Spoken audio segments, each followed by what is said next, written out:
Okay, so today I want to talk about the idea of kind of escaping the rat race and finding purpose, right? So there's, I guess, a lot of different ways to say it or different names for it. Escaping a soul-sucking job, escaping the rat race, um, finding a calling. I think the best way to kind of think about it, that motivates me at least, is like reclaiming agency in your life, right? Not being dependent um, on institutions and others unnecessarily. Always, there's going to be a certain amount of that, because that is what genuine community is about interdependency. But not being beholden to people you don't want to be beholden to. Maybe that's the easiest way to say it, right?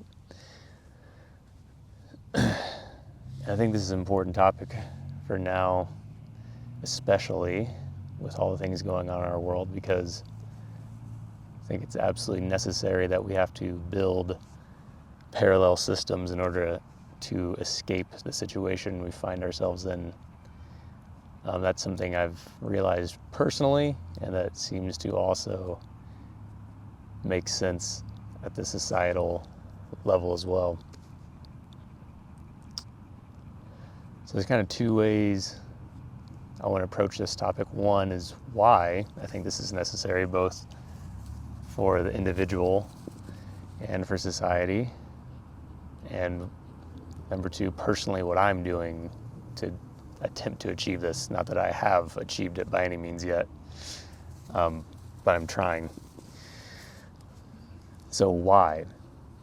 Why do we need this change, both at the individual level and the societal level? Why is it important that people find agency to build a resilient society?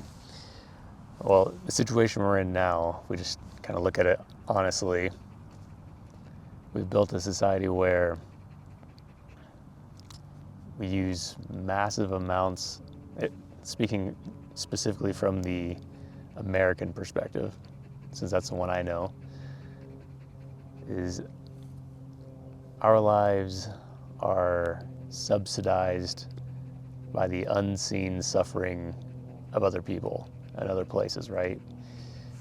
We live in a very extractive system where we offshore the negative externalities of our economy through the climate, through war, through enslavement, genocide. If you go down fully the rabbit hole of almost every sector of the economy, it ends with somebody living in a terrible situation without a living wage and without agency in their own life. Perfect example, this is the tech sector, which is the most booming sector of the economy over the past 20, 30 years.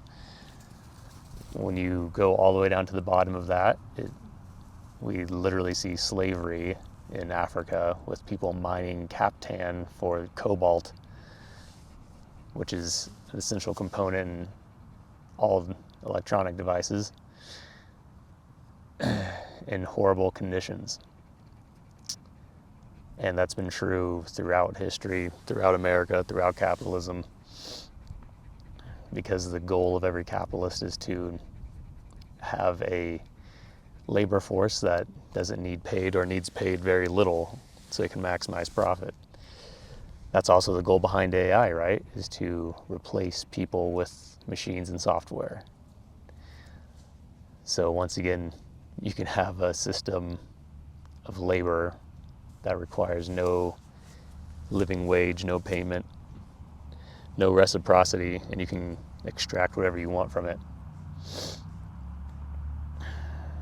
And the battle of the last 100 years has been a constant battle between that, or really not even 100 years, really since the beginning of society.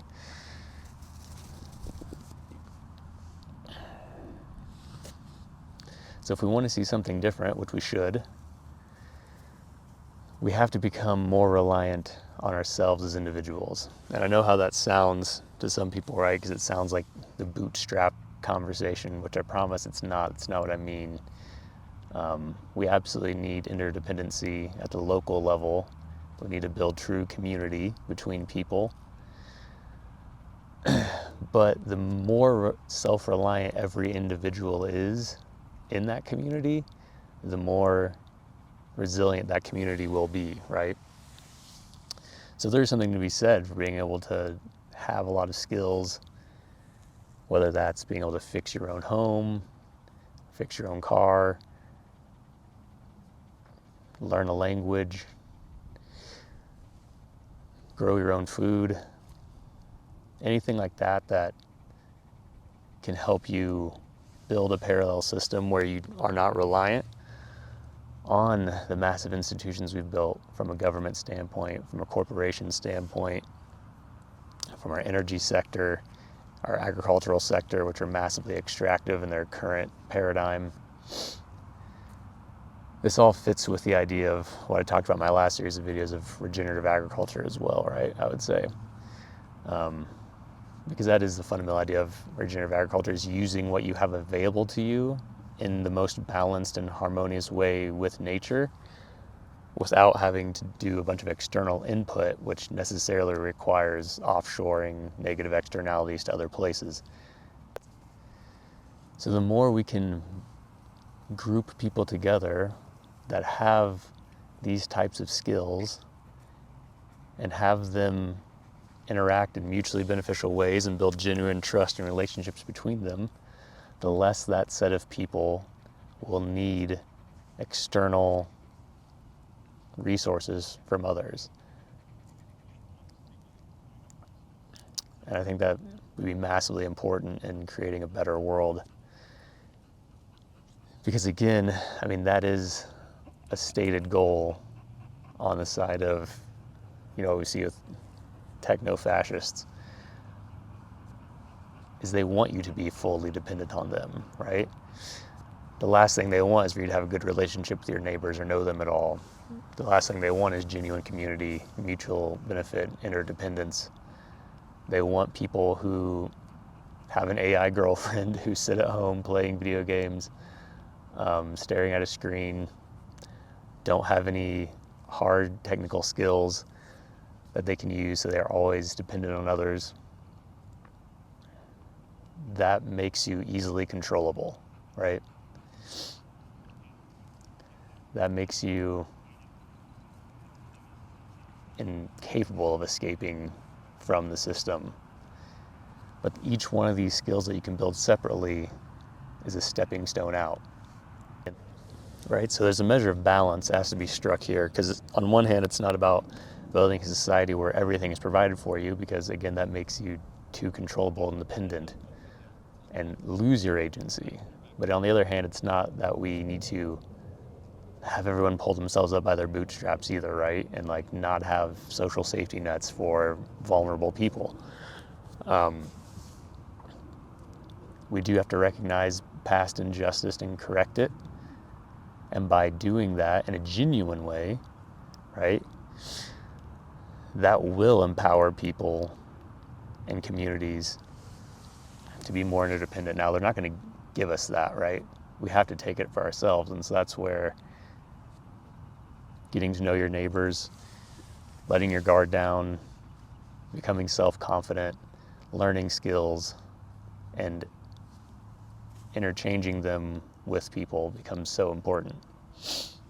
The goal, as I see it, is we have to build a society where every individual is incentivized by the system around it to pursue things that are mutually beneficial for themselves as individuals and for society as a whole, right? Where we have the complete opposite of that right now.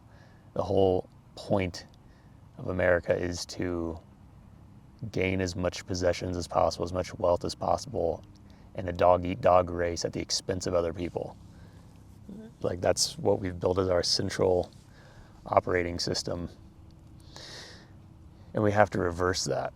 And you can see that in the way that our largest companies are financially structured, right? Like a corporation inherently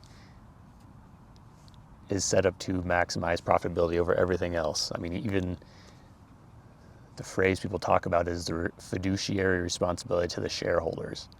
So only responsible ultimately to the people who own stock, not to the other stakeholders such as the customers or employees of the company, who I would argue put more energy into the company's success than someone who buys shares, no matter how large of that share they own. Because ultimately those people are sitting in an office, managing by spreadsheet, and deciding how this company will impact the world and the lives of others through its products and services and the way it operates. And all they care about is that the bottom number is in the black, right? And that it keeps growing every single year, which is completely unnatural and makes no sense. The world is built on cycles. That's no different for an individual, for nature, for society, or for a business. Endless growth is impossible without, or at least it's impossible without cheating or without continued extraction and destruction of resources. So that's what I'd say is why we need to make this change, right? We just find ourselves in a predicament where there's just no doubt we have set money and materialism as our highest value, as God in this country and most of the West, and not the pursuit of mutually beneficial relationships between people. And we're at a fork in the road now where we have to choose to change at a fundamental level.